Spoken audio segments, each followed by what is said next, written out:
Hello বন্ধুরা, আশা করি সবাই ভালো আছো। তো আমিও ভালো আছি। আর এই দেখো, এই পূজাটা হচ্ছে রথের একদিন পরেই হয়। তো এইটা মা বিপত্তারিণীর ব্রত হয় আর মা বিপত্তারিণীর ডোর।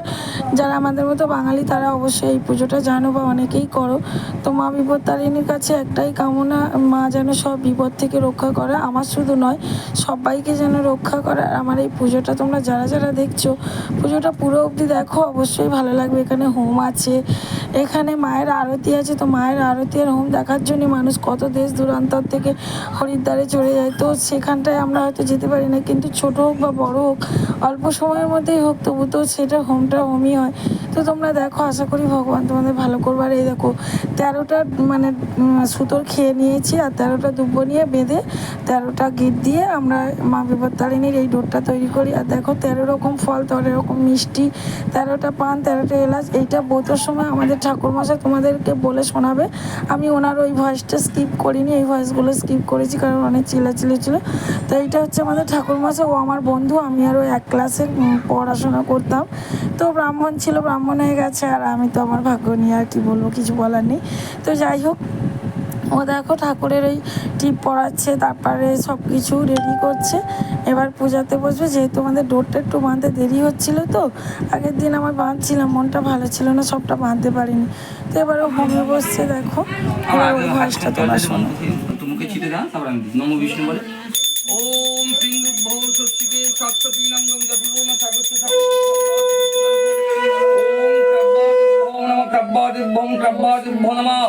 ওম নমো অগ্নিং প্রজ্বলিতং বন্দেন জাতবিদং হুতাশনং সুবর্ণ বর্ণবলং সর্বত বিশ্বতমুখম সর্বত পানি পদন্ত মারাত্মক মারাত্মক আছে। আমি বলছি তো মা মনে হোম হচ্ছে, ভিডিও কর না।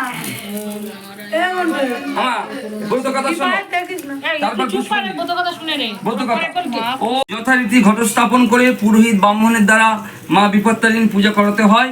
সাধ্য মতো তাকে দান ও দক্ষিণা দিতে হয়। ব্রতের উপকরণ কি কি লাগে? ঘট, আম্র, পল্লব, শশী ডাব, নৈবেদ্য একটি, 13 রকম ফুল, 13 রকম ফল দুভাগ করে কেটে দিতে হয়। একটি চুবড়িতে 13টি গোটা ফল, 13 গাছি লাল সুতা, 13টি দূর্বা, 13টি পান, লবঙ্গ, এলাচ ইত্যাদি দেওয়া হয়ে থাকে। অতিরিক্ত নিয়ম, ব্রতের আগের দিন হবিষ্যান্ন বা নিরামিষ আহার করতে হয়। ব্রতের দিন পূজার শেষে সেই আসনে বসে ফলমূল কিংবা লুচি, সুজি, পুরি খেয়ে উপবাস ভঙ্গ করতে হয়। লাল সুতোয় 13টি গাঢ় দুর্ব দিয়ে পুরুষের ডান হাতে ও মেয়েদের বাম হাতে এই মাঙ্গল্য ডোর ধারণ করতে হয়। পুরোহিতকে যথাসাধ্য দক্ষিণা দিতে হয়। ব্রতের ফল, এই ব্রত করলে কি ফল লাভ হয়? এই ব্রত করলে সংসারে সকল বিপদ কেটে যায়। বিদর্ভ দেশে এক রাজা ছিলেন, তার রানী খুব ভক্তিমতী ও স্বামী ভক্তি পরায়ণা। একদিন রানী বললে, তোমরা তো গোমাংস রান্না করো, একদিন একটু নিয়ে এসো, দেখবো কীরকম। মুচিনি রানীর কথা শুনে খুব খুশি, খুব যত্ন করে সে গোমাংস রাঁধলো। তারপর কাপড় চাপা দিয়ে রাজবাড়িতে এনে রানীকে বললে, গোমাংস এনেছি। রানী তো আর খাবেন না, শুধু দেখবেন, তাই যত্ন করে ঢাকা দিয়ে রাখলেন। এদিকে হয়েছে কি, মুচিনি গোপনে গোমাংস আনলো বটে, কিন্তু রাজবাড়ির একটি চাকর তা দেখতে পেয়ে গেল। সে রাজাকে এসে সব কথা বলতে রাজা সে রানীকে বললেন, মুচিনি তোমাকে কি দিয়ে গেছে? যদি আপত্তিকর কিছু সে রেখে গিয়ে থাকে, তাহলে আমি তোমার শিরচ্ছেদ করব। রানী বিপদে পড়ে ভয়ে ভয়ে কাঁদতে কাঁদতে এক মনে মা বিপত্তারিণীকে স্মরণ করতে লাগলেন। মা বিপত্তারিণী ভক্তির আকুল কন্যায়, বিপত্তারিণী দুর্গা ভক্তির আকুল কান্নায় স্থির থাকতে পারলেন না। রানীর কানে কানে বললেন, দেখ গিয়ে সব ফুল হয়ে গেছে। রানী তখন রাজা ঠাকুরমশাই বলছেন, আমরা যে ফলগুলো ছোট ছোট করে পিস করে কাটি না, ওরকমভাবে কাটতে না।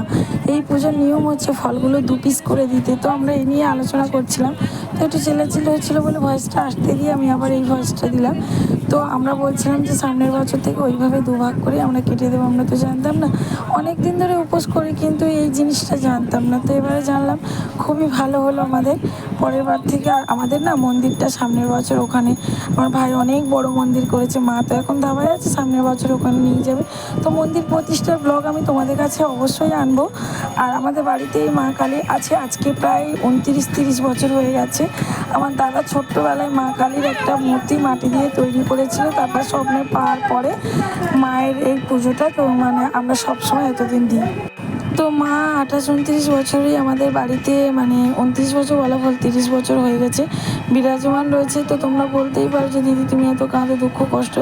একটা জিনিস জানবে, যারা ঠাকুরকে বেশি ভালোবাসে, যারা ভক্তি করো ভগবান তাদের কোনো দিন বড়লোক করে দেয় না। বড়লোকরা বলে ঠাকুর নাকি দেখে না, আমি জানি না।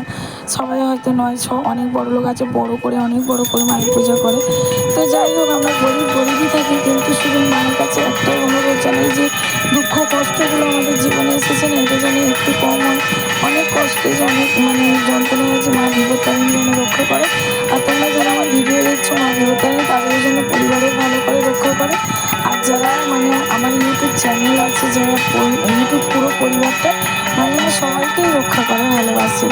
তো তাহলে আমার ব্লগটা ভালো লাগলে তোমরা আমার চ্যানেলটা অবশ্যই লাইক করো না, সাবস্ক্রাইব করো। আর আমার এই মায়ের ভিডিওটা তোমরা চাইলে শেয়ার করতে পারো, শেয়ার করলে অবশ্যই তোমাদের ভালো হবে। আমি বলছি না যে করতেই হবে, তোমাদের যার মন চাইবে করবে, যার মন চাইবে না চাইবে করতে হবে না, ঠিক আছে? তো দেখো মায়ের পাখা দিয়ে হাওয়া দিচ্ছে। আমাদের না ময়ূরপোচ্ছর পাখা ছিল, ইঁদুরে কেটে দিয়েছে, তাই জন্য এই পাখাটা ব্যবহার হচ্ছে। মন্দির প্রতিষ্ঠার সময় আবার সব কিছু নতুন করে কেনা হবে।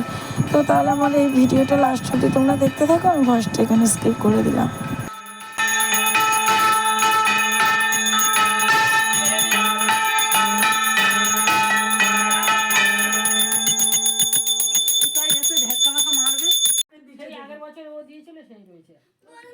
আমার হাতে কোনোদিন থাকে না উপরে, আমি ওই জন্য নিচে রাখি।